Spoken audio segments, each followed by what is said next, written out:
네, 긴급 속보를 말씀드리겠습니다. 이재명 더불어민주당 대표가 방금 전에 경기도 수원지검에 도착을 해서 방금 검찰청사 안으로 들어갔습니다. 불법 대북 송금 의혹 피의자 신분입니다.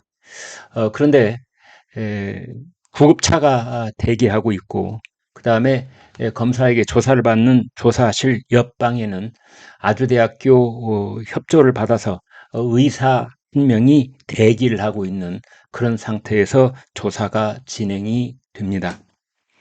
검찰은 150쪽 분량의 질문서를 준비를 했는데, 이재명 대표가 진술을 거부할 경우, 그 다음에 건강 이상이 돌발적으로 생길 경우 여러 가지 변수에 대비한 그 버전을 따로 만들어서 질문서를 준비했다고 합니다.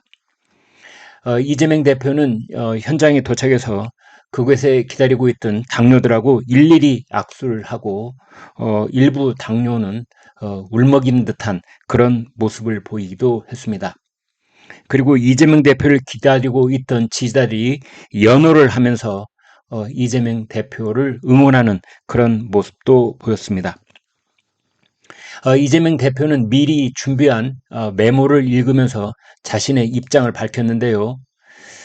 입장을 밝히면서 결국은 윤석열 대통령에게 사과를 할 것을 요구를 하고 국정 변환을 할 것을 요구를 하는 기존의 입장을 반복했습니다. 이번에 새롭게 이재명 대표가 쓴 표현 중에는 화무 11홍이다 이런 말도 했습니다. 국민 두려워하지 않는 정권은 반드시 심판을 받는다. 화무 11홍, 열을 붉을 꽃이 없다.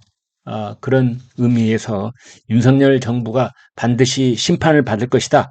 이런 이야기를 반복을 했다. 이렇게 보여집니다. 정치 검찰로 조작 공작을 해도 진실을 영원히 가둘 수는 없다. 이런 말도 했습니다. 준비한 메모를 읽어 나가면서 이재명 대표는 다소 힘이 없고 기운이 떨어진 듯한 그런 모습이었습니다만 오늘로써 9월 9일 오늘로써 단식 10일째입니다. 그러나 보통 우리가 상식적으로 생각했을 때 단식 10일째라고 믿기지 어려울 만큼 자기 발로 건강하게 서서 그 다음에 얼굴 혈색도 꽤 괜찮은 편이었습니다.